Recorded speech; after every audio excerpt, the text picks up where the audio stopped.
Mercedes has finally proved its preseason favorite title. George Russell is leading the championship, and we are out on Inters again. Once again, joining me as always is my co-host Quacke. Quacke, you have had a couple of very busy weeks. So, how's the F1 season been, and have you watched the race? I watched the highlights. I wasn't able to watch the full thing. I was in Copenhagen, and it was quite a busy time. Wasn't able to get up that early to watch the race, but I very much enjoyed the highlights. I very much enjoyed reading through the reports and all the discussion. I think I have a good grip of pretty much everything which happened in the race, which is noteworthy. But yeah, it seemed like a very fun season opener. Yeah, I actually very much enjoyed watching that. So yeah, I was very happy with it. What do you think? Yeah, I had a bit of a mixed reaction to the race in itself. Australia was good, the circuit was good, the qualifying result was good, but the actual laps, when you watch them on board, because I've throughout the week since the race concluded, I've just been going through the onboards of whatever driver I wanted, Yeah. and it did not look as fun to drive as we would expect, because honestly, down the straight, they are just lifting and coasting for the last 200, 300 meters, which does not seem as fun to me as the ground effect just on a rail cars that we had. Yeah, it feels like I'm sure we're gonna get into this in more detail, but like the Mm-hmm. super clipping is very annoying. It's Yeah. genuinely very annoying for me when I'm watching.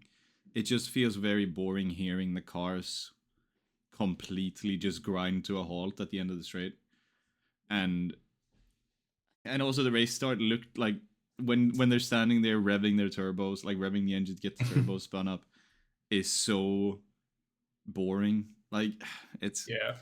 yeah, it just feels super Yeah, weird. we'll get into all of our Yeah, thoughts on yeah. the regulations themselves in a bit. But let's start with the Australian Grand Prix first. Hmm. Qualifying was a very exciting thoroughfare. Obviously, the first time we've seen these cars turn the heat up completely. Mercedes came out on top, Russell leading the 1-2, and Kimi Antonelli recovered from a disastrous FP3 crash. What do you make of Mercedes' performance at the first race? I think it's clear that they were season favorites. We weren't Mhm. incorrect about that. Obviously, the way they qualified, I think they're obviously not entirely out of the woods. There's still some issues, and we'll get onto that. But um, yeah, I mean, they obviously had a little bit of a couple of setbacks. And crashing in FP3 is always tough, and especially this early in the season. Yeah. I know a lot of teams have had trouble with spare parts, and I can imagine like Hmm. Mercedes obviously don't have a huge stash of them either. And I actually read something quite worrying, which I think it was after qualifying, where there was a report that George Russell had already switched to his second set of control electronics. Like he'd already made Okay. got a second. You only get two of those, so Hmm. that's. I'm sure you can still use the old one, like switching. Yeah, they can probably get it repaired or Yeah. something. So maybe it's just the fact that like they want to refurbish it or whatever, or they felt some wear and tear which Hmm. wasn't supposed to happen. They can fix it. But it's worrying that he's already had to take a second set because those two are supposed. You're not supposed to use the same one over the course of the season. Everybody uses new control Yeah. electronics, and that's when we talk about they took new engine parts. Often it is the control electronics that like you have to take Hmm. a new one. But it's worrying that it happens at the start of the season, and it was especially worrying because it was Mercedes in particular. Like we already know that Yeah. a lot of the other teams are struggling a bit. I can't remember who it was, but one of the teams was like, we literally don't have a second front wing. I think Hmm. it was McLaren. I think with Norris, where it was like because he obviously ran over that thing which fell off of Yeah. In Antonelli's car. qualifying, yeah. Yeah, and broke his front wing. And the question was like, Hmm. why didn't you replace the front wing? Why didn't you do that? And the answer was literally, we didn't have a second front wing. Like, yeah, not Yeah. to spare, not to spare there. So, um, yeah, so for that, I think even Mercedes are plagued by that a little bit. And that's a little bit worrying, Hmm. and especially with the FP3 crash, that was worrying to me. But it was nice that they were able to recover. It's still nice to see like the high performing cars we have, the ones that we have, which will be pushing the envelope, so to speak, actually Yeah. can run, and they aren't super plagued by that. That's nice to see. Yeah, solid 0.78 advantage over the non-Mercedes car of Hajar that was in third. Yeah. Max crashed out in Q1. Hajar followed the Mercs in third, like I said, and it's the second Red Bull driver picking up the pieces when Max is out. Is this exactly what we need from Hajar going forward? Yeah, I think Hadji did a great job. I wasn't I was expecting him to be better. I wasn't expecting him to be this good. I think this Yeah. is look. I mean, sometimes drivers can have random flashes, and really, what I think has always been the problem with the second Red Bull car is how much you fall behind over the course of a season, how consistently you can keep these performances up. But it's a very nice start for Hadjar to be able to do it now. But the crash from Max, I thought do you know if like was there anything said about why that crash happened? Because So basically, the yeah discussion was that the we are using the rear brakes for regeneration, right? So what yeah happened was the rear axle basically seized up on him, and the regeneration part of it didn't work. So he had too much braking going into that turn, and essentially could not get the car to continue rolling, and that just resulted in him going into the wall. And it's just a freak issue that they are going to look into. I don't think there was something concrete that they know how to fix on that, yeah and it's just something to do with the regulations themselves, as Max was saying in the interviews later. yeah. So it's like a driver error, and this is how that car is gonna work in the future. uh it shouldn't. Driver error would mean that he did something that caused it to lock up. It was just the car shouldn't be locking up at that point, Okay, and it okay, okay, just yeah. put on too much reason. Yeah. Because we talked in the last episode a lot about how they're doing this double down shift, and I said Hmm. that that's cool, but it's gonna be tricky because you have a lot of Yeah. wheel spin there, and you have a lot of Hmm. revs. There's a risk that you just spin the rear wheels under braking. Since he locked the rear wheels, that's obviously a different thing. Um, Yeah. but There yeah, was that's another yeah, interesting thing on that. I saw a data point that none of the drivers were using the first gear in Australia compared to yeah, Bahrain. So that may not even be a technique that comes into play anymore, since Bahrain is kind of off the menu. We'll talk about that as well. Yeah. yeah. We didn't have. I mean, to me, Australia is very fast track. There's no. I don't think Hmm. there's a single corner where I feel it's necessary to go down into first gear. Like the first corner is compared to some other tracks, it's a nice sweeper. And I think in Bahrain, Yeah. there's only really one or maybe two corners where you go into first gear, and that would be Hmm. turn 10 and maybe turn Yeah. 1, depending on which line you take, especially if you're over trying to overtake. Maybe turn 6, now that I think about it, but probably not. I think that's still a second gear thing. So, um, yeah, it really threw a spanner into the works that Max went out that early. It was Hmm. nice that he still managed to have quite a bit of charging back with how much talk there's been about how hard it is to overtake still, and Yeah. how hard it was going to be to race these cars. I was quite worried that Max was just going to be stuck in midfield, and that would have sucked. Not just for me as a Max fan, but like for the sake of the race, it would have been very boring to see him struggle to get past. But it was nice that he still managed to actually get back from a Q1 exit into. I think he finished 5th or 6th. It was one of those two. Uh, he finished sixth behind Norris. Yes. Yeah, yeah. So that was nice. I like that. Mhm. Talking about Norris, then Ferraris and McLarens were following the Mercedes and Red Bull home. Uh, Leclerc is still ahead of that pack. Hamilton is 0.2 seconds down on him, and Piastri barely beat out Lando after some shaky moments in practice as well. So, what was your opinion on the Ferrari and McLaren performance? And Ferrari looked disappointing after qualifying. I saw a lot of people say, "Oh, next year is going to be our year. See you next year, guys. It's already over." So that was a little bit worrying. I'm not a Ferrari fan, but I still want them to be up there. It would have been nice to have closer Mhm. competition. I saw after qualifying, a lot of the talk was from the pundits in the post show was welcome back to 2014, where it was just Yeah. Mercedes front row lockout way ahead of everybody else. If this is how the season is going to go, then pack it up, boys.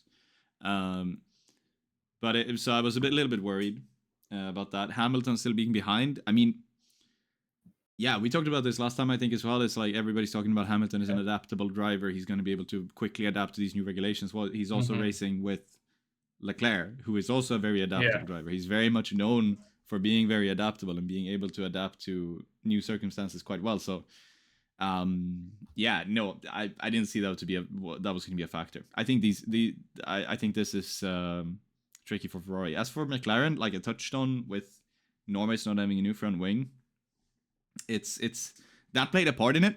I think Norris could have been quicker if his front wing wasn't dragging along the ground for the entirety of that qualifying lap. But it's Mm-hmm. interesting still that we had Piastri quite a bit behind. And this kind of goes back to what I said after testing when McLaren basically said we are going to commit to this one concept, 0 upgrades from day one of testing to Australia. And Yeah. I think that might be, this is the risk sort of, biting them a little bit, because they I think the other teams have come with upgrades. I think Ferrari and Mercedes both came with at least some adjustments. Ferrari, we've obviously seen they have several different concepts. We saw that they have this new flippy rear wing, for example. They weren't using it in Australia, but they still have it, and they've tried many different concepts. So I think maybe McLaren committed a bit too early. I think we might see them come back when they've had more data, when they've had more research on the car. But overall, it's just a little bit worrying for McLaren in particular. Mm-hmm. Joining them in the top 10 for Q3 was both the VCARs, Arvid Lindblad and Lawson. Lindblad certainly looking the faster of the two in the first two stages of qualifying before Lawson eventually pipped him. Yeah. And Gabriel Bortoleto, who's already suffered a engine failure at pit entry and basically kept him out of the Q3 attempts. So, what's your take on the midfield pack that we got for Q3? I thought it was fun to see the Audi still be that competitive, to still be able to see Bortoleto, Yeah. like he made it into Q3. That was nice to see. I think we had Mm-hmm. some good performances from several teams. It was not. We did have a lot of pairing, like we did have a lot of the same team cars sort of grouping up in the same kind of group. We obviously had both Racing Yeah. Bulls in 8th and 9th. In the end, we ended Mm-hmm. up with Bortoleto and Hülkenberg being 10th and 11th. Same thing with the Haas cars. We had Behrman and Ocon 12th and 13th. So that was maybe not the best in my opinion. Like I would have liked to see drivers maybe punch up a bit more, but and like we like having different cars and different drivers mixed together more thoroughly, like seeing standout performances from different drivers in different cars.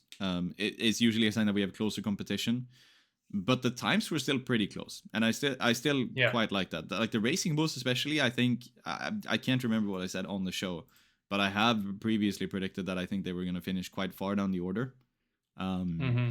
because I just thought that like there's no way the sister team of Red Bull gets a good concept. Like surely Yeah. Red Bull are the ones who are going to nail it, and they have a driver lineup which I like, but I didn't think it was going to be this good. So it was nice to see them go through in qualifying.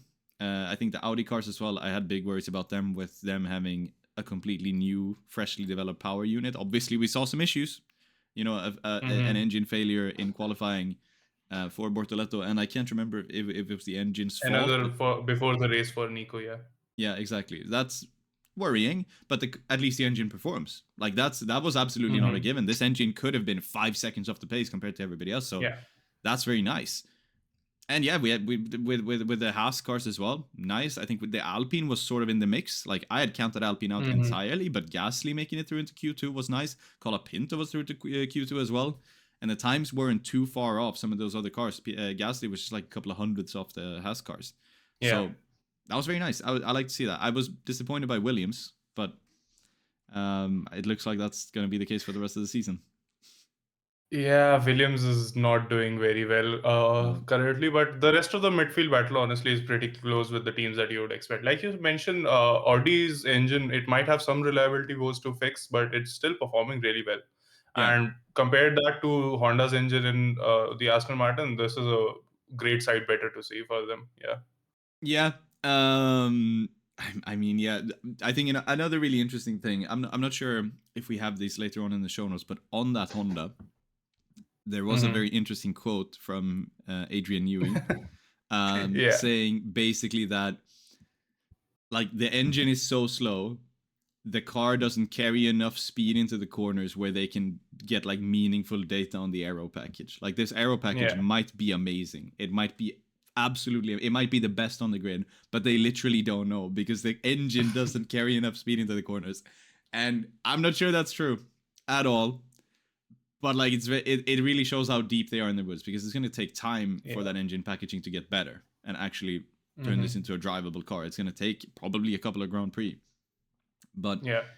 but like in it's interesting, and it was interesting to see during qualifying as well that we actually that I was pretty happy about in terms of like the midfield. It's not quite the midfield; it's more like back markers at this point. But Alonso was able to set a time, and he was able to set a time which Yeah. was not uncompetitive. He was actually better than He both the nearly made it Cadillacs. into Q2, honestly. It Yeah, was the yeah, final run from Colapinto that kicked him out yeah. finally. And also that quote from Alonso at the end of that qualifying was that we didn't change much on the car. Like we barely touched the car. This is literally just us getting more laps. We got that much better at understanding the car, and I was able to set a better time. So I think that, well, like he said as well, it shows that the car has potential. That this package maybe Yeah. isn't all bad. Overall, there's definitely parts to the Aston Martin car which aren't the worst on the grid. Maybe it is just the engine. That's just something we're gonna have to find out over the course of the season. But yeah, it was an interesting qualifying result. Cadillac being at the bottom, worrying, but I think the race performance showed that it's not all bad. It's not all bad, and we'll get onto that Yeah. later. So overall, the qualifying results, as we just said, were pretty interesting. But Yep. for me, the lifting and coasting and the super clipping both felt a little less than ideal for the caliber I expect from F1's qualifying. Like last season, we are seeing just lap times being cut off every single time they go out, and especially that Monaco lap from Norris that set a new track record. It was an amazing sight to watch, even that late into the regulations. Yeah. So for me, that was a little less than ideal. What was your thoughts on qualifying? Is this a good season for qualifying? No, like it's obviously boring. It's slightly less interesting not to be able to see the cars really give it their all. I'm not sure if it's even possible. I doubt it is, but it would have been nice to see them have. I would say it would have been nice to see them have basically unrestricted electrical deployment during qualifying. I'm sure it's not possible. The battery probably doesn't last that long, and that's why they're doing this. That's why they're saving energy and managing to use it in different parts. I still think we hit some pretty good speeds. I haven't actually seen the speed traps, but I'm assuming like the top speed is still quite high. It is just that cornering speed, which ends up being quite low, and the end of the straight ends up being quite tricky with the clipping, and you do have a big shift there. So I still think qualifying was interesting. The laps themselves maybe not like super engaging, but the way it played out and the way I think we still got a competitive qualifying where you still managed to see improvement session on session as well, and some swings as people were getting to grips with the car on this track.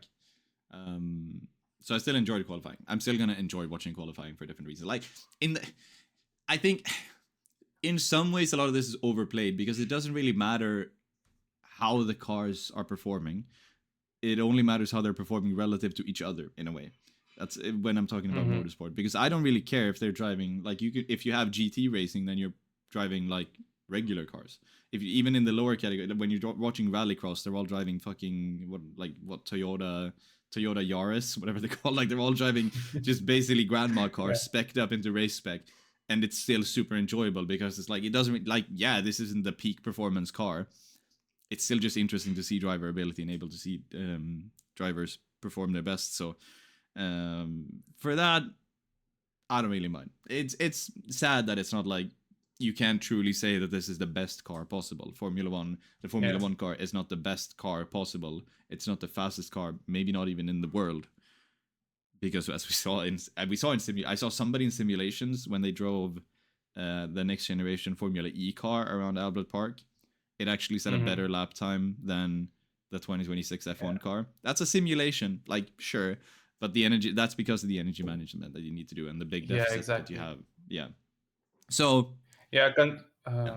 yeah. No, it's just it's just it is what it is. I'm still gonna enjoy watching qualifying. It doesn't change that much for me. Yeah, like you say, I think as a spectator, it's enjoyable to watch. We are still seeing the battle of the drivers in who can set the faster time. That's Yep. always fun. But what I am really missing is that in especially last year with all the performances that Max was pulling out earlier in the season with his Red Bull, Yeah. watching those laps on board with him, the entire lap from start to finish, Yeah. made you feel the entire visceral response of an F1 car. With these cars, you're seeing them, okay, for the first kilometer, maybe it's very good on the straight. Last 300, 400 meters, we're just going to chill. We're just going to slowly meander into the next turn and see what happens after that. That kind of takes me out of the moment for qualifying. Like Yeah. when I used to watch the laps from last season and the entire regulation cycle, honestly, I used to be on the very edge of my seat. Like a Leclerc a lap, you remember that for the rest of your life after you watch it. But I don't think this regulation is going to give us anything like that. No, and that's little bit. The qualifying, remember, I always remember the qualifying lap. I always remember and always think about is 2018 Singapore from Hamilton. A lot of people, Mm-hmm. like, I remember watching it live. I know that you came in a little bit later, but a lot of people will name this as maybe the best qualifying performance of all time. It was like Mm-hmm. mathematically, even when you did, like, because I know this from the F1 games, when you, or from racing games in general, you can usually take small, if you do a bunch of laps over a session, you can figure out through different sections and piece together the theoretical best lap, which is Yeah. obviously not entirely achievable. The sectors influence each other, but it's like a good Mm-hmm. indication that, like, oh, in different laps of this session, you have done 0.05 seconds quicker in this little tiny sections. Maybe there's 20 sections over the Yeah. track. And if you were just able to do this over all of the sessions, you were able to have a 0.3 seconds quicker lap time. So it's like a nice target. Um, and I think I remember hearing that Singapore lap from Hamilton was like by a minuscule amount, like the quickest overall. It was like Yeah. the ideal time was like a negligible amount quicker. And it's such a good lap. It is such, like, from start to finish, you Mm-hmm. can see how good it is. And he's right on the edge, just about right on the edge. And it's just, and the fact, like, the context of the lap is crazy as well, because he was behind the Ferraris. Like, he needed a crazy performance, Yeah. and he had been struggling through the session, and then it just clicks, and it's just such a good lap that we might not get Exactly. anymore with the lifting and coasting. Yeah. It won't have the same feeling of being right there on the edge, and that sucks. But Mm-hmm. the session, it's not why we have qualifying in the same sense, but it's Of like, course. Yeah. I'm still not entirely in the clear why we're doing the clipping and the lifting and coasting. I know mechanically why it is, because there's a limiter as you reach a certain speed, the power deployment goes down, and there comes a point where the power deployment goes to zero. You might as well start recharging, Mm-hmm. and that's why the speed Yeah. is decreasing. But, like, is it a technical limitation why we can't have full deployment over a qualifying lap? Like, does the battery not store enough energy to do that? So I'm saving up and getting a bit more knowledge on this for a proper rant later in the season. Yeah. But basically, my understanding is that the battery size is limited to 4 megajoules, which is around 1.1, 4.5 or 4, one of the two, around 1.1 kilowatt hours. So if you know anything about electric vehicles, that you would recognize that number as barely a percent of what a traditional EV carries in its battery capacity. So that basically means is you are storing about half the amount of energy that you can even recover around the track. So the track limits are currently at 8.5, and you're storing only 4 megajoules of it. So that basically means that once you run out, you have to start recharging it, or in the next entire straight, you will be slow.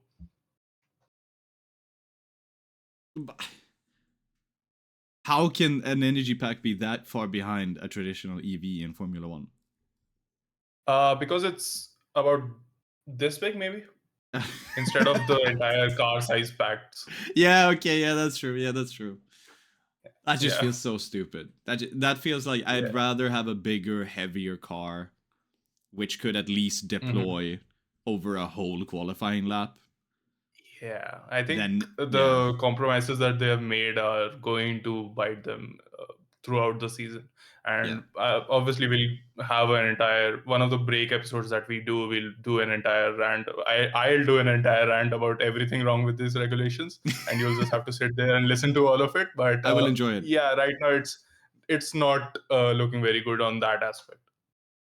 Yeah, all right. Well, yeah, that Yeah. sucks. Let's hope. I think over the course of the season, drivers will probably get better at it as well. They'll probably Mhm. more and more start to learn that, hey, this lifting and coasting you're doing, yeah, you're recharging, but you might as well just not do it and do it over here instead. like Yeah. over track to track. But I think over the course of the season, the drivers will start to find patterns. I think marginally better. The late season qualifying sessions are probably going to be Yeah. for the viewer as well. So I'm hopeful Yeah. for that anyway. So yeah. Before we get into the positives of the regulation, that being the race, we have Mm-hmm. a couple of more negative points to get out of the way. Piastri crashed out in the reconnaissance lap at his home Grand Prix. Obviously, disastrous for him. Yeah. And he in the after interviews, he was talking about how he had 100 kilowatt more power than any time in the qualifying laps in that particular corner. That and Max's crash with the lockups that we discussed, is that just something we are going to see a lot more as drivers still get to grips with these regulations and this power unit? It's worrying that it's those two. I think it's very worrying that it is those two drivers, and weird that it is those two Mm-hmm. drivers, because Max does not crash. He doesn't have Yeah. stuff like this, like driver errors like this. I mean, yeah, sure, it wasn't driver error. It's not supposed to do that, but like, it's still something which was like because of his input. Yeah. Piastri as Even well when the as car betrays him, he usually can catch it quick enough. yeah, This time, just he was out of it. yeah, and I mean, locking the rears is always going to be a disaster. It's hard to catch, but Mm. especially also for Piastri, I know that curb is tricky. I Yeah. know it's a very tricky curb to try to touch, but that's a worrying amount. Genuinely a Mm-hmm. worrying amount of yeah. So yeah, no, we are gonna see more of it. I think, especially from the more inexperienced drivers, I think we're definitely gonna see a lot more of it. Mm-hmm. Sucks for Piastri, sucks for Yeah. Max that it happened as well. But hopefully, like all, this is also first race. I think at the same time, we shouldn't stare ourselves blind that this is the 2026 regulations doing all of this stuff, because every start of the Mm-hmm. season you have somebody having a tricky go of it. We saw last year Yeah, Hadjar that's in fair. the I V mean, Carb had last the year, same yeah. thing. Yeah, yeah. Yeah. Rookie, of course. There it's a different context, but it's Mm-hmm. gonna happen. It is gonna happen. Talking about VCAB again, at the race start, we had a bunch of shenanigans from every single team, but the VCAB was the most shocking for everyone who was watching. Yeah. Lawson just stalled the engine off the line, and Franco Colomento nearly went into the back of him, barely surviving it. I think he even had a wall touch to get out of Lawson's way. And that was quick reaction from Franco, but ruined his race, and Lawson's was ruined as well. What are your thoughts on Lawson's terrible start, considering he was already under pressure from Lindblad there? It sucks. I think Lawson still recovered quite well. He finished 13th. He finished ahead of Mm-hmm. Colapinto, which is he Yeah. obviously drove his way back up.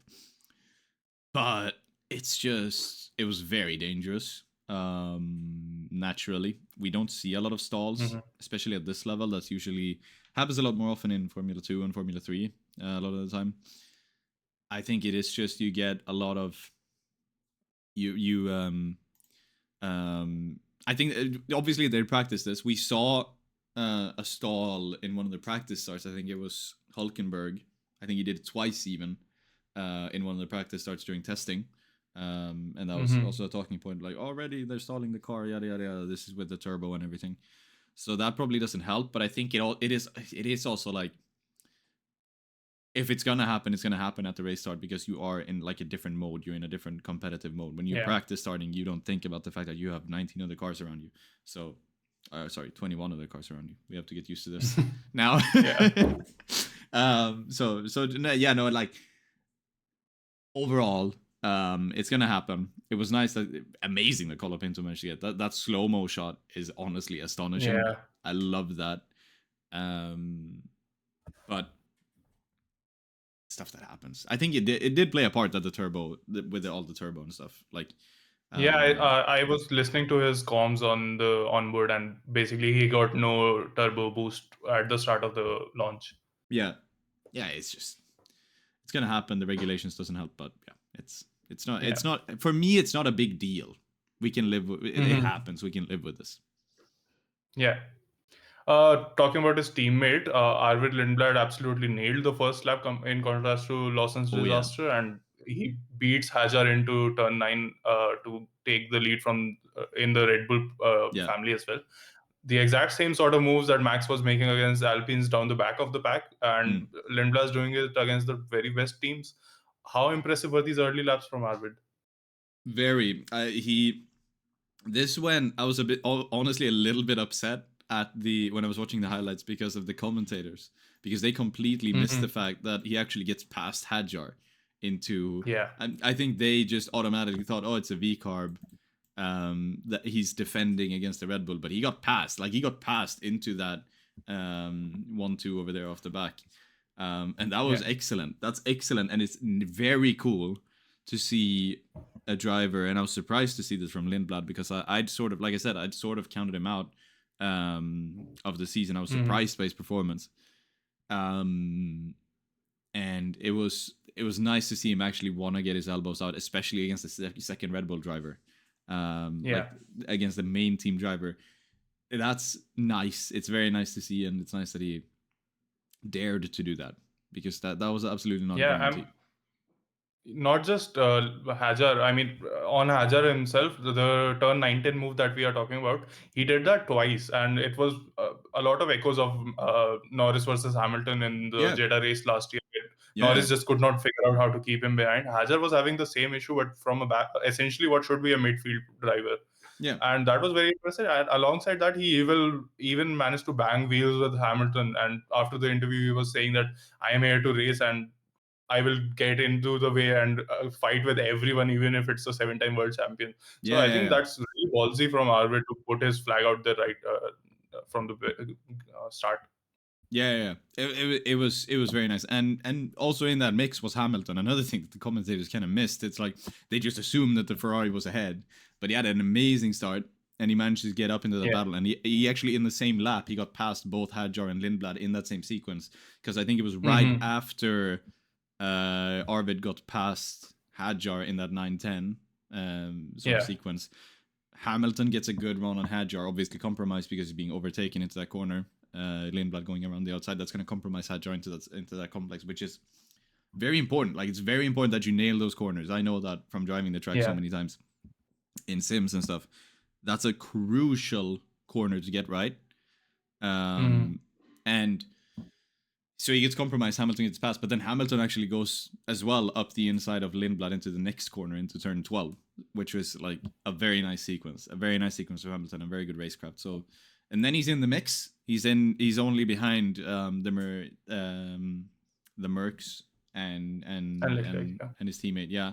So yeah, like, and then he's fighting for he's not fighting for the race lead, but he plays a part in it. He plays he has the he has the race lead for a time, and he's part of the duel, which was nice. It's that's, we have, I don't know if you put it in the show notes, but Ferrari blundered it. Ferrari could have won. We are going to get to that very soon. So talking about Ferrari then, off the line, absolute rocket ships. Into third, and it was basically what we saw at Bahrain, but probably even more intensified with all the drivers that weren't getting the perfect start because it was the pressure of the real race. Meanwhile, Ferrari just bolted off the line and beat Russell into turn 1 with Leclerc. So that probably makes the championship a lot more interesting for us. Even if Mercedes has the fastest car in quali, Ferrari has the chance to just take the lead anyways, right? Yeah. And this is maybe the first time we saw this advantage that has been talked about. Because I think especially after that meme clip when, the reporter is standing next to the car with a microphone trying to record the advantage that Ferrari don't have to spin the car up for as long because yada yada yada. It's maybe the first time we've seen it like properly. Okay, so this is actually real, even with the 5 seconds, which is obviously an advantage for the other drivers. It's still, okay, this is properly good for the Ferrari. This is an advantage that the Ferrari is going to have to be able to get off the line that much quicker. And I mean, not just Charles, who had an amazing start to get into the lead. I was very impressed by that, getting past there. But it is also Hamilton. He gets a very good start and manages to get off the line very well.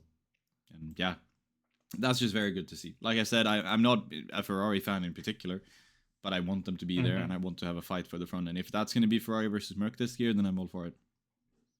Yeah, talking about the Ferrari Merc battle, then a couple of episodes ago, when I asked you for your favorite race from the past regulation, you Yeah, called Bahrain 22 yeah, as your favorite, the yeah. first race of the regulation, and there we saw the almost the exact same situation where Leclerc had adapted really well to the regulations, and then Mm-hmm. there was the dominant car in Max Verstappen and Red Bull, as it would later emerge, and the two just had a killer battle throughout the race and kept taking the lead off each other. Is that something similar that you saw this time around with Leclerc and Russell? Yeah, I liked it. We have some back and forth. I hope this is actual back and forth in terms of the cars being closely matched and not just this sort of IndyCar NASCAR effect of, oh, he's in the lead because of yada yada yada, because of the mechanics of how these regulations work. It's expected that he's in the lead, but he's still not winning the race.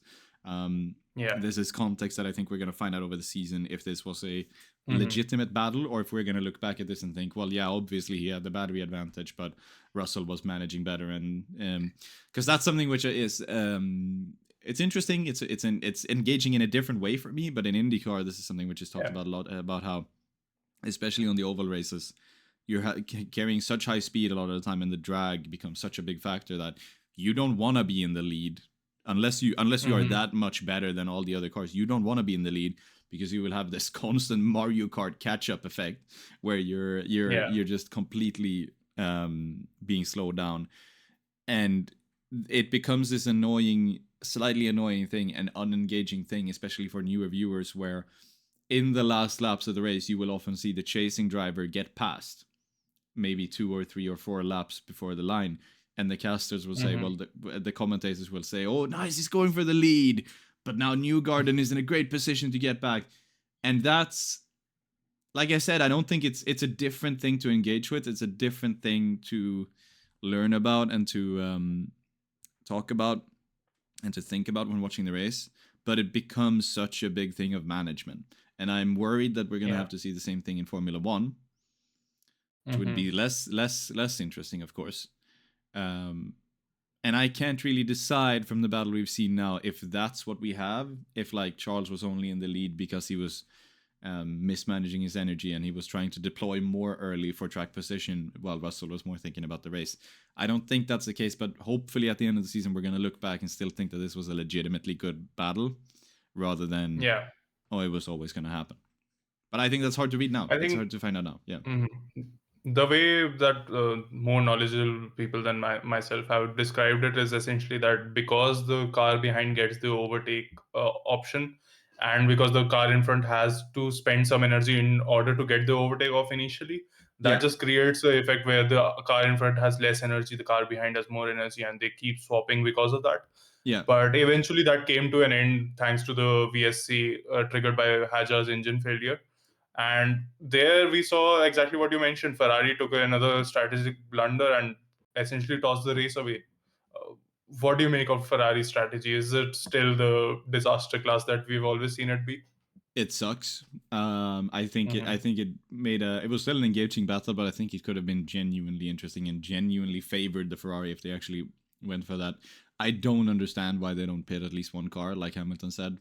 Doesn't Yeah. matter which one. I wonder if it was maybe they were trying to play the long game, having Hamilton out, but it just doesn't make sense because why are you doing that if you're also playing the long game with Charles? Like, Hmm. I see the vision of doing it with one car, but not both. So Yeah. I think they should have pulled the trigger and gone for one of those. One stop there where they had a second. There was a second VSC where I think they pitted one of the cars, right? Um, Yeah.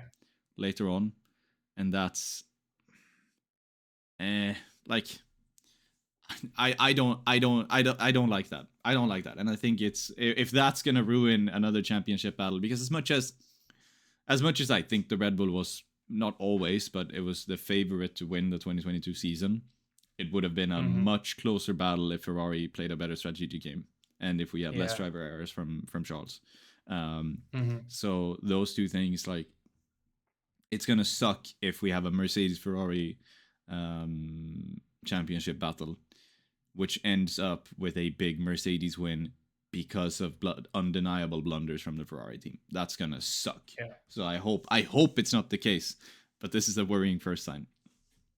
Yeah, for the sake of the championship, we definitely want Ferrari on their absolute best if Yeah, they can somehow figure that out. yeah. Uh, right behind them, the Red Bull should have been in the mix for a podium, perhaps, especially with Hajar's amazing qualifying. Oh yeah, But all three RBPT cars in the front of the field had some issues with their engines or with their batteries. Both the Red Bull racing cars, Max and Hajar, had zero battery. Lawson obviously didn't get any boost of the turbo and stalled. Hajar's engine failed eventually, and all of it made for a slightly poor showing for the Red Bull powertrains project than we had been expecting after their stunning Bahrain results. So, is this just something that the new engine manufacturer will struggle with, and eventually they'll build the understanding of it? they had zero battery power, like 0 0, or are you just Yeah. is it paraphrasing? They basically what both of them said after the race was that their batteries had no charge in it at the start of the race. So all Oh the traction that they were getting off the line, even after the 50 kilometer per hour limit was breached, it was just of the engine itself and none of the yeah, yeah. battery. And the engine is nothing. The engine is what, like 600 horsepower, 500 50% or horsepower. less, yeah. Yeah, yeah. Yeah. That's horrible. But they recovered Hmm. during the race, I assume, because otherwise they would have been Yeah. seconds off the pace. Exactly. um, Yeah. They obviously charged the battery up in the yeah, yeah. first few laps after that. That's I wonder why that is, because that energy has to go Mhm. somewhere. It's Yeah. weird if you don't have any charge at the start, but it's nice that it got resolved. I think this is teething issues. As much as it is a new engine manufacturer, I think more and more the way we've seen this Honda Aston Martin story shake out, RBPT Yeah. is the functioning part of the Honda power Hmm. unit manufacturer, at least a large part of it, which was Yeah. something I speculated about early in the season. But there was a question marks around how much of Honda is now Honda and how much of it is RBPT. Um, Hmm. so for that, it seems that they still have a better grip at it, which is nice. But yeah, there's going to be some small teething issues, and this is maybe the first one. Hopefully, it's if we see this issue Yeah. happen again this weekend, then it's going to be very worrying over the. But yeah, Hmm. it'll happen. Lawson stalling as well could just be driver error. We know Lawson, as much as he is a strong driver, he's also relatively new Yeah. to Formula One, and this happens. Like I said, a lot of especially now you're dealing with an entirely new engine.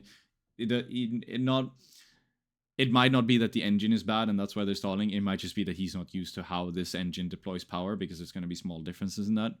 Yeah. Um, and this is going to happen. Hadjar's retirement, yeah, someone's engine has to fail in the first race. This happens every year, to be honest. Yeah. Even if we don't have changes in the engine regulations, we always have engine retirements in the first race of the season, except for basically last year. Um, and so this is not unexpected. It's unlucky that it's Hadjar. It's also nice when it happens early on, I think, because then usually you know Mm-hmm. when something fails, you know what failed, and you know how to fix it. Yeah. Yeah, Yeah. So that all that action settled the podium finishes up front with Russell, Antonelli, and Leclerc, and behind them, Max made it to the top eight quite early from his starting position of 20th, and then battled with Lando Norris throughout the rest of the race for fifth position, which yeah. Norris eventually won out. What do you make of Max's race and the eventual battle between last year's title rivals? Not an unexpected chargeback. He's very good at making those drives Hmm. from the back of the grid. We've seen it many times. We've seen it, like just to name a few, we've seen it in 2022 and 2023. I think we saw a whole bunch of them when he was fighting with Charles for the championship. Usually, when Max makes a Q1 exit, it's not very worrying. Well, it's rare that he makes a Q1 exit. Usually, it's a Q2 Yeah. or a large grid penalty. Hmm. Um, and last year as well, we saw a good drive. I think it was in Brazil where he actually Yeah. had the first Q1 exit in a very long time, and he Hmm. managed to have an amazing drive back onto the podium, or maybe even the win. Now that I think about it, but He won. I think he won that.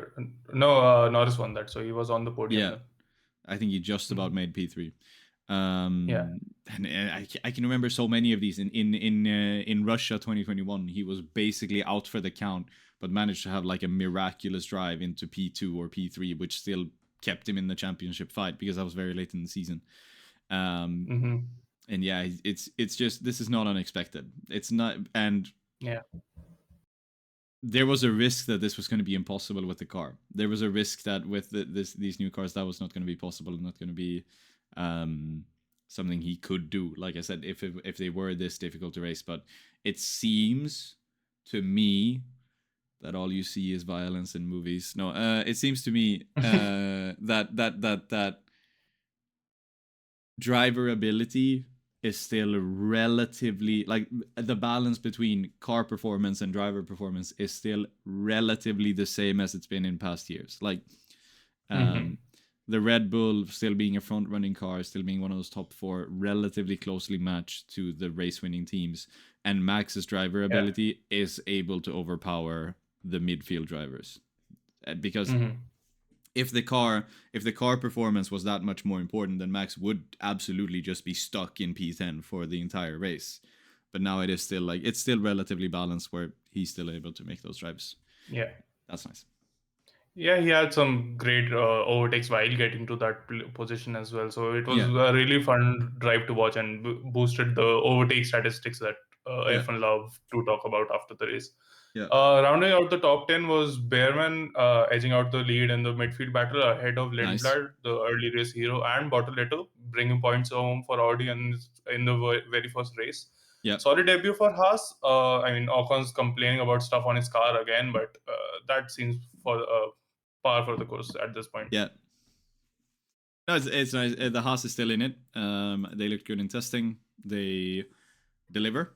I think it's not Hmm. a blistering performance, but it's nice that they managed to get into the mix. Behrman with P7 is great.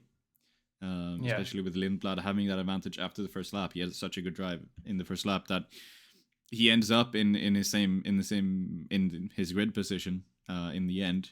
He still did go backwards a bit, but it's Behrman actually managed to overtake him outright, which is nice. Like, and Yeah. managed to outperform him outright. Bortoletto as well, obviously starting where he did, managing to recover. I think maybe the most Ocon P11 is nice as well. Like, where they qualified, it's not. Yeah, I mean the Yeah, result is nice, but the fact that he's already mentioning that my car isn't the same as Ollie's, and we have different cars, we have different things going on, whatever.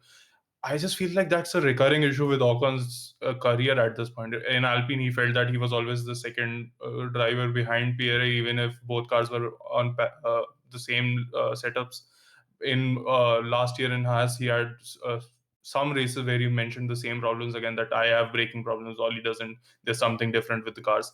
At some point, it has to be driver ability, right? yeah, it has to be driver ability at some point. In Alpine, I think he was not, maybe he was considered the second driver overall, but also he's the worst driver. Gasly is the better driver. Yeah. It makes sense that you would prioritize it that way. Um, yeah, it's just blah. Shut the fuck up, stop complaining, and be. Yep. But overall, I think that's how it goes. He's still a good driver. He's still able to put in a good Mhm. performance. Yeah, I every think he time just, he's yeah, in the race, we just see him get a bunch of places, regardless of where he qualifies. yeah, I think he has to, come to grips with the fact that Behrman maybe is the better driver. Yeah. Finally, one point that emerged after the race in the debriefs is that Mercedes' customers, McLaren, Alpine, and Williams, were genuinely surprised by how good the factory team's pace was on the same engines. Some Yeah, of it obviously will come down to the understanding of the engines, but I feel Mercedes has also done a great job on the chassis side, right? With the removal of ground effect, which was what was tripping them up in the previous regulation, with the model getting sucked down to the floor on the wind tunnel. yeah. It looks like Mercedes back to their 2014 to 2021 best at this point.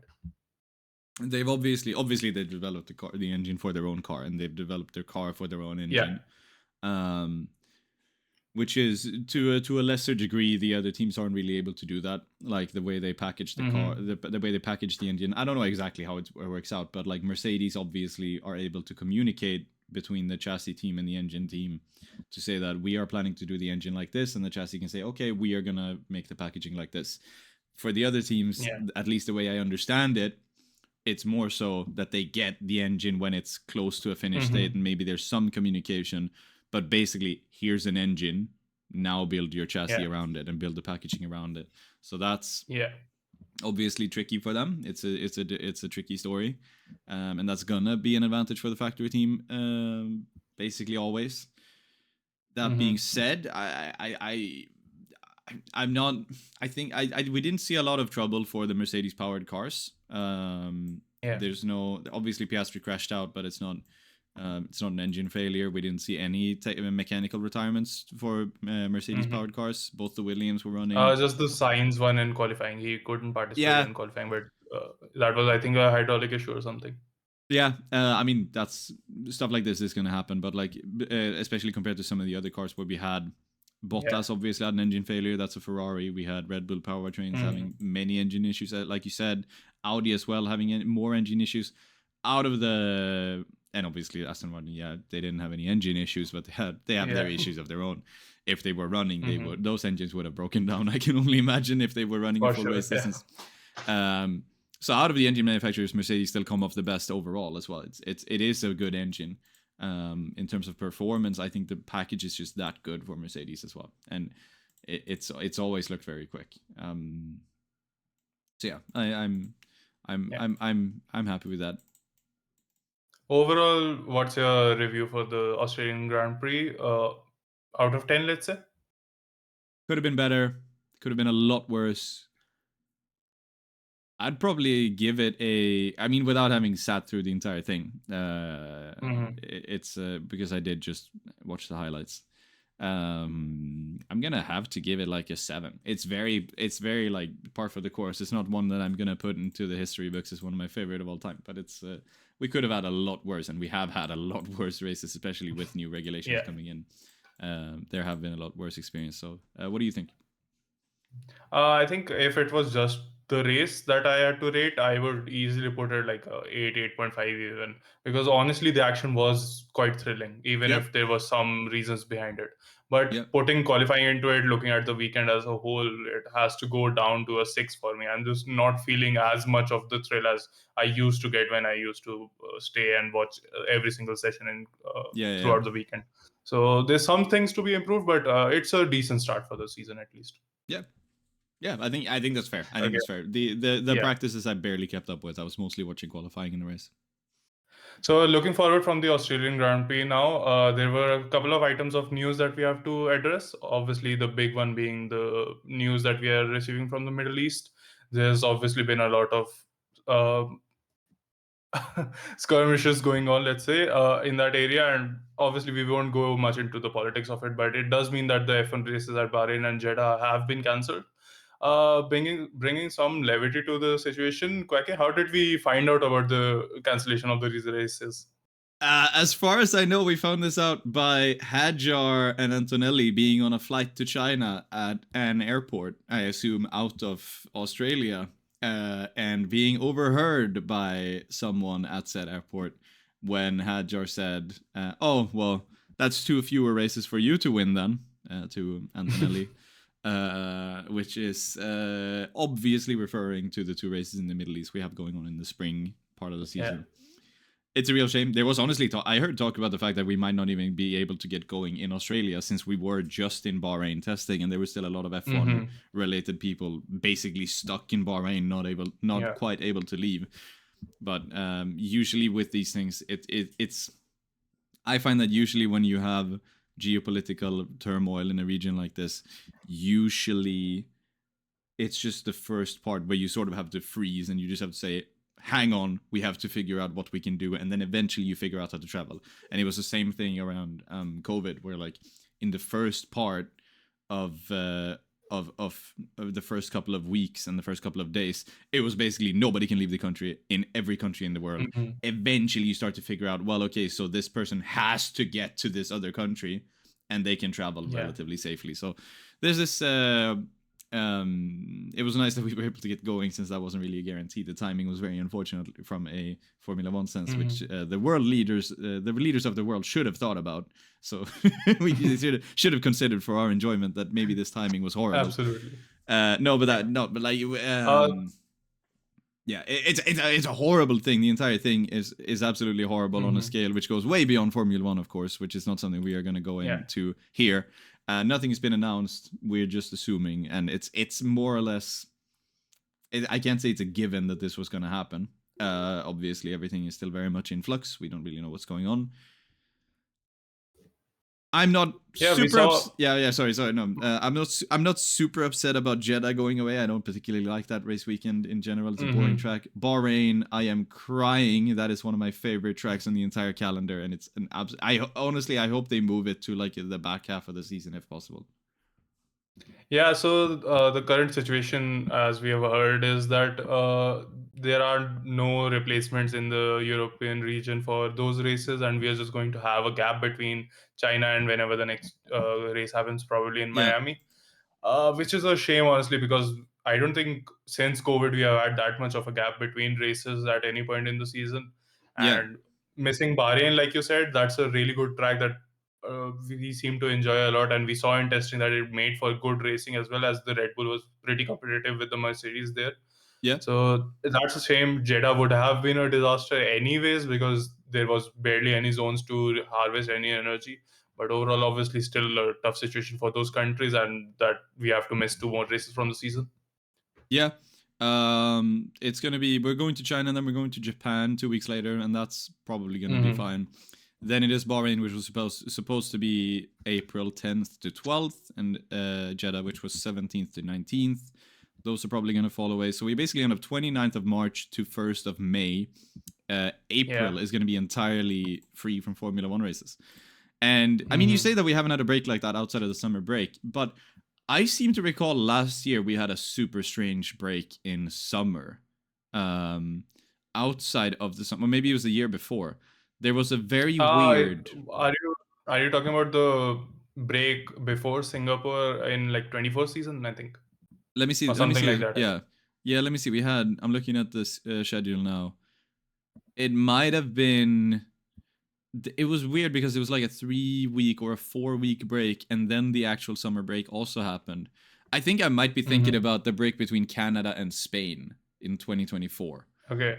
which was very strange. We had like June 9th is when Canada ended, and when we didn't go racing until 3 weeks later, June 21st. Mm-hmm. Because I think my math is right there with the dates. 2 weeks Uh, later, I think. then it's no different. Yeah. What am I thinking of? Yeah, What? I think the big break did come around the Singapore race, because I remember Daniel Yes. Ricciardo essentially getting the farewell and then taking a huge break between races or something like Yeah, that. yeah, yeah. But 22nd of yeah. September to 18th of October, Singapore to the US Hmm. in So that's 2024. nearly the same length as we are going to miss this time. Yeah. Yeah, and that was obviously planned. I don't know why they did that, but what I'm wondering, and I don't know if you remember this, any details around that break, what happened to development in that break? Because the summer break is obviously like a recess. You can do some Yeah, the development summer break into is a shutdown, but I think yeah, that break everyone just kept going, because 24, the title was still on the line for Norris potentially. So I yeah, think they were just continuing with the upgrades and everything. yeah, and that might be obviously you get less track running, and but we're still going to Hmm. get quite a bit of track running at some diverse tracks with Australia, with China, with Japan. There's a lot of stuff to learn Yeah. about the cars, which they've learned in this weekend, will learn in this upcoming weekend, and in the weekend after that. That being Hmm. said, I think maybe that's like a silver lining for this entire situation for Formula One anyway, is that we have this new regulation that gives a lot of time to do sim work, to do a lot of development, to Hmm. do to basically. I expect that basically car, every single car and every single team are gonna have an upgrade package for Miami because of this Yeah. break. Yeah. So Yeah, that certainly makes Miami a very exciting race coming yeah, off the break, and potentially with all the upgrades like you were mentioning. yeah, So yeah, that could be a slight positive that we can take from this situation, I guess. yep. It's a slight positive in the context of having canceled Hmm. races like Bahrain. Bahrain in particular, I love that race, and honestly, with testing having already been run there, it might have been very interesting considering that's Yeah. basically a chance for us to. It's like in the same way Barcelona is usually boring because they know a lot about the track. When we now have new regulations and an unknown car, Hmm. having the stability of already having run there quite a lot might actually have proved to be quite good because we could have had a good race for good cars. So all that being said, like it's having a break. It sucks, but we might end up with a good race in Miami for once off the back of Yeah. it, which will at least be somewhat enjoyable. Yeah, talking about potentially terrible tracks like Miami, Yeah. the Mattering has had a bit of a progress check recently. People were out on the supposed location of the track and essentially saw none of the track there currently. And according to their website, like you looked up in the pre-podcast show segment, uh, they are laying down the asphalt, but the progress is still ongoing for a Yeah. race that is supposed to be in September of this year. You had an interesting suggestion about how we can make the race happen even if the track isn't there. So can you talk us through that? So at the moment, it seems to be a partially asphalted gravel track, Mm-hmm. which makes me think rallycross. Just slap on the Yeah, full wets, maybe like snow chains like they did when they ran a Formula One car down a fucking ski resort or whatever a couple of years ago. Red Bull did that. Whatever of we course. need, Yeah. non-championship round. You can rock up with one car if you want. Whoever wants to come, whoever has the money to spend. Let's see how these drivers do on dirt. And honestly, it's gonna feel like that one race in Cars 2, which is gonna be very very enjoyable. I don't know. Okay, look, that's obviously not gonna happen. Um, Uh-huh. it's interesting to see if that race is even gonna go ahead. That is obviously a little bit easier to move. I assume there's gonna come a point a couple of months ahead when we're gonna be able to make a call that yeah we should have it done, or it's gonna be, or they're gonna be able to say no, there's no way we have this track ready to race on by that time. Mm-hmm. Since obviously with this it's more of a sudden thing. This is something which only really came with Bahrain and Jeddah, only really came about in the last week or two. And the to replace that slot in the calendar is basically okay, in 1 month we need to go to a completely different track in a completely different part of the world. Yeah. That's impossible. With Spain, if they're able to make a call in like June, then it would be very possible to probably find a time slot where you could race that weekend in maybe like a ready-made Mm-hmm. track which is already proven for Formula One. Like we could go to Istanbul, Yeah. we could go to maybe we could do like a double header because the next race or the race previously is in Monza. Like you could do a second Monza round probably, Mm-hmm. if you really needed to. We also have, you talked about Portimao, which is coming onto the calendar Yeah. anyway. And we've already raced there previously. We could go there. If we are in Italy, there's Imola, which maybe hopefully has an open Mm-hmm. slot to fit a Formula One Grand Prix on that time. Like there's also Mugello is always available. There's many Mm-hmm. different possibilities to replace it with a different track. It's just super strange that we had this, because this was announced at the like end of last year with like less than a Mm-hmm. year's notice. They went from, oh, we're announcing a second round in Spain, this is a new Spanish Grand Prix, it's going to be in Madrid, and it was less than a year ahead of time that they even announced it. I feel like this was almost a given that you weren't going to be able to Yeah.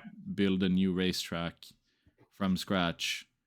Partially it's going to be a street circuit as well, I think, Yeah, I think so. in that Yeah, the short thing amount of is, time. Yeah, it's yeah. if I get some of my history knowledge that I'm slowly gathering for F1 into the picture, I was listening to Bring Back V10s from the race media, and one of the episodes that they did was about the first Korean Grand Prix, and essentially Karun Chandok went out there to drive a Red Bull for a track demonstration essentially. And when he got there, there the track was there, which is a bonus over the mattering, but this was mere weeks before the event and none of the surrounding details around the track were in place by then. So this has echoes of a similar situation, but that was way back in the early 2000s. So it's still a bit of a progress check for Liberty Media to keep an eye on. Hopefully the mattering is ready in time, but if it isn't, maybe we can get rallycross and that would entice Max into racing. I Who, by mean, the way, is going to the Nürburgring. yeah. Yeah, sorry. No, I was just going to say on the Korean Grand Prix, I'm reading about it now. Even still, that one was confirmed to take place in 2010 in 2006. Mm-hmm. So while Yeah. construction was late, they still had a 4-year period going from we confirmed it to we're going to do it. Mm-hmm. And I think, did it happen in 2010? It did, yeah. It did happen in 2010 anyway. But like, I think that's where Weber lost his title chance, essentially. yeah.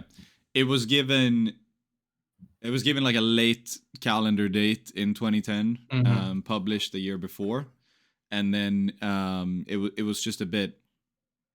It was just a little bit weird. So Yeah. hopefully we can get to the Mad Ring. It looks like a semi interesting track. I think there's that I've seen some layouts of it. It's partially a street circuit. Some of it looks like it's going to be very Mm-hmm. boring. Some of it looks like it might be interesting. So I hope we can go there. Anyway. Yeah. Now that I've messed up the segue to Max, Max is driving the Nürburgring in the NLS2 with a Mercedes covered in a Red Bull livery. Is this the best crossover episode? Yes, it's gonna be it's gonna be fun to see that. GT racing is always fun. I think Max Yeah. might actually be very good at it. I know he's done quite a bit, like a little bit of it before, but Mm-hmm. doing the Nurburgring, is that the Nordschleife or the Grand Prix layout? I think he is the Nordschleife, I think, Nice, not the nice, Grand Prix nice, nice, nice. layout. And he'll be doing a 24-hour race later in the season as well. Awesome. The Yeah, full no, Nürburgring, yeah. he obviously seems to like that racing series. Mm-hmm. It's very nice. We saw the dates. It was I believe it was May, and I have the schedule open. Is there a Formula One overlap there? No, the NLS2 was moved back specifically to allow him to race there. I think it was between China and Japan or something like that. Japan or The, some other race. the stuff you can do when The you're NLS2 and the full race is obviously later in the season. There's no yeah, overlap with that either. the stuff you can get away with when you're the greatest racing driver alive. That's crazy. Yeah. Yeah, there's actually a three week break it seems between Miami and Canada, so that was always going to be Hmm. possible it seems. But yeah, that's very nice, very nice. Yeah. So finally, we can get into the Chinese Grand Prix now. Talking about the track first, a lot more harvesting of on the battery side is expected at the track. FI is rating it as around a 9 megajoule track instead of a 7.5 megajoule track in Australia. So that would obviously be for qualifying and the overtake mode, etc. Can we expect a more exciting weekend with the batteries not being as starved for energy this time around? I I think China obviously it has a couple of long straights. Obviously it has which I think would mean more harvesting, more lifting and coasting and Hmm. such, but in those specific sections. But no, I still think that this is a track where you have a lot more slower sections than in Australia. Like Australia is very much a quick lap. It almost feels a little bit Yeah. like Monza. Um, Anytime I drive it in Sims, it's like the slowest corner is probably turn 3, and even that is decently quick. Hmm.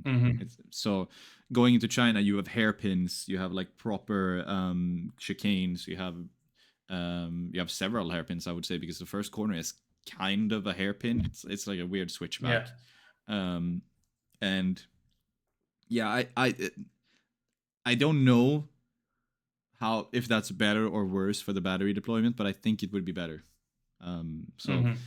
yeah, we could see a more exciting meeting. China is always to me a very interesting race because it's an interesting track. It's technical, so that's gonna be fun to see how these cars do. Because I've also before the season I heard somebody say that they have obviously a much higher top speed, but Hmm. they are slower in the corners a lot of the time. And here we have a lot of corners and we Yeah. have a lot of slow corners. So it's going to be Hmm. curious to see how that works out for the actual racing. But yeah, Yeah. One of the contenders, I would hope, Ferrari is bringing their flip wing to China, the one they showed off in the second week of Bahrain testing. The car already looked quite competitive in the race in Australia, and with the wing, they should be able to get more drag off the car and probably get a little bit more speed. In some places, is the Mercedes far enough ahead in the race, or will there be an actual Ferrari challenge continuing? I think Ferrari might still challenge. It's interesting that they've decided to bring the flip wing Hmm. here because when they were already competitive, they obviously think that let's try to speculate. Why would the flip because the flip wing is better since it has it has a better drag profile when it's Hmm. backwards, I guess. Yeah. And on top of that, instead of generating downforce when it's completely flipped over, it essentially acts like an airplane wing. So instead of downforce, it's generating lift. So that would reduce the drag on the car even more because it's literally making the car a little bit lighter. Hmm. Yeah, that's true. Mhm. I mean, I'm wondering why wouldn't they use that in Australia, considering there you have even more straights, you have even more I fast mean, it could sections. be a situation like last year's McLaren upgrades where they just wanted to be sure the car was in a good window before they add Yeah, something new on top that we'll have to figure out. that's true. That's true. That's entirely possible. Hmm. That's gonna be fun to see. It's gonna be fun to see how that works out. I know that one of the disadvantages is obviously when it's flipped over fully, even if it's just for a split second, that's a lot of drag, and that might actually be a Yeah. deficit. So maybe they've also wanted to try it on when if they want to try it in either Australia or China, they maybe want to try it in China where you don't have as many straights, and the Mm. straights aren't as important. They're not as big a part of the lap, so maybe that's why they chose to go there. But yeah, I think Ferrari might challenge. It's a good China's a good Merc track, but it's also a track where I think Ferrari have been pretty good in the past, and I think it's a Hmm. track where Last year, they Hamilton, obviously had the sprint win. yeah, and I think it's a track where Hamilton has usually been pretty good with that sprint win, but also in Merc Hmm. he used to be pretty good here. Obviously, everybody remembers the pit lane crash in McLaren for Hamilton, Yeah. but I remember in 2018, 2019, he was usually he and Bottas were usually pretty fast around here. So yeah, Hmm. for China it's gonna be fun. Slightly better So, time zone for me as well. Yeah. yeah, for sure. I mean, I had the same nightmare where I had to just stay up for even later past the morning Yeah. for Australia. So China would be a little bit better for me as well. Yeah. Let's do a round of predictions then. Our first Grand Prix predictions for the season. Who do you got for the race winner?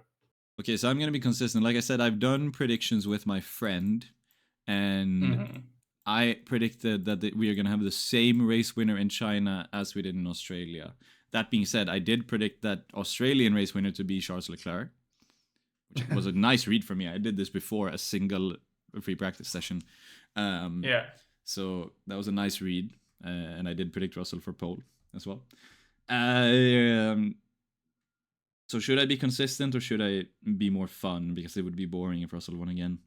Let's go for Antonelli just to be funny. Just it's still gonna be a Merc, but it's gonna be Antonelli this time. Okay. I'll take your original prediction of Leclerc winning two races in a row. I'll say China goes to Leclerc with the new wing and hopefully just the sheer off the line performance of the Ferrari.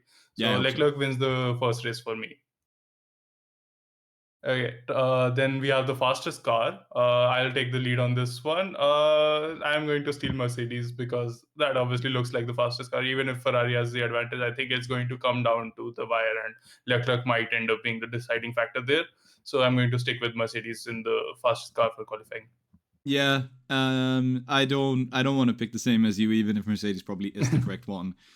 Let me Yeah. just go for a little bit of a personal belief, and I'll go for the Red Bull just for the sake of it. Okay. Well, I'd be quite excited about that considering how both Hajar and Max did in Australia. Yeah, So it's if they yeah, have the fastest car, yeah, it's a three-way battle certainly. yeah. It's not a bad Red Bull track. It's not a bad Max track. I think it's gonna be fun. Hmm. And finally, we have the midfield winner. So obviously, we have a pack of four cars currently in that space. VCAV, Alpine, Haas, and Audi are all competing for those same final points in the top 10. Who do you think will edge out the lead like Bearman did this time around? Mm, mm, mm, mm, mm, mm. So I can tell you last year, it was Ocon. He finished Hmm. fifth in the Yeah. house. Behrman was also quick there. Albon was also quick there. And we had actually Stroll. So he's a non factor. But the Williams was pretty good. Williams is not going to be good. I'm going to go for a Haas. I'm going to go for Behrman. Hmm. Yeah, that seems like the safe pick for the midfield win, honestly. But since we are splitting our ways on the predictions, I might go with the Audi. Let's give Audi a few more points at the start of the season. Yeah, yeah, Uh, yeah. Gabriel Bort- uh, Gabriel Bortoleto will be second though this time around. Nico will recover from his Australia disaster and be ahead in the race and take the points for Yeah. Audi. Last year, Bortoletta had a Okay. good drive. They both had a good drive last year. Hmm. It was kind of ruined for them. I think Bortoletta had like a late, not a full crash, but he had like a late collision with another car. And Okay. Hulkenberg, I think, had some sort of pit stop issue or something, but they were actually running pretty well last year. Hmm. And finally, obviously, you've got with the hot take of Red Bull already. Any other hot takes from you? Um, I don't believe this is going to happen, so this is why it's a hot take. Aston Martin complete a full Hmm. race distance. Okay, that It's is a funny very, one. very, very unlikely it's going to happen, but I'm going to throw it out there. Yeah, I think if they can complete a race distance, even combining all their laps in practice qualifying and the race, they'll be happy with that. So just the race alone, we'll see about that. Yeah. Uh, yeah, I don't think mine is that hard, but I have to say it anyways because Oscar Piastri obviously had a disastrous Australia again, like last year. So I'm going to say he once again gets back into form of things. Obviously, the McLaren isn't as fast this year, so a podium place for Oscar Piastri at the very least. Yeah, right. It's very interesting how we've basically counted out McLaren, and it's not really being talked about. Hmm. Like these are McLaren as a constructor dominated 24 and 25. I would say. Yeah. Either you can say sections of that year Red Bull had the fastest car, whatever. They obviously were the better constructor overall, and results wise as well. They have probably the best driver lineup on the grid. Maybe Hmm. you can discuss around Ferrari. Um, I mean, I but can discuss around Mercedes as well if so Antonelli yeah, keeps up his form this year. yeah, but maybe the most balanced and maybe the most evenly matched in that because they're both drivers in basically the same stage of their career, Norris and Piastri, at least Yeah. compared to Russell and Antonelli Hmm. and Hamilton and Leclerc. So that being said, it's interesting how we basically counted them out, but it would be nice to see them bounce back. I don't know where to put McLaren this year. It feels like they kind of just accepted their fate as the third fastest car or Yeah. whatever. We'll see how McLaren fares. Hopefully, China will be a lot more competitive from them because obviously Australia was not in the mix for any of the qualifying positions or the podium at the end of it. Yeah. So let's hope they do a better job in China and we have an exciting battle for the title brewing. That will be all from us this time. Quacke, thank you very much for joining me as always, and we'll see you in the next one. Bye bye.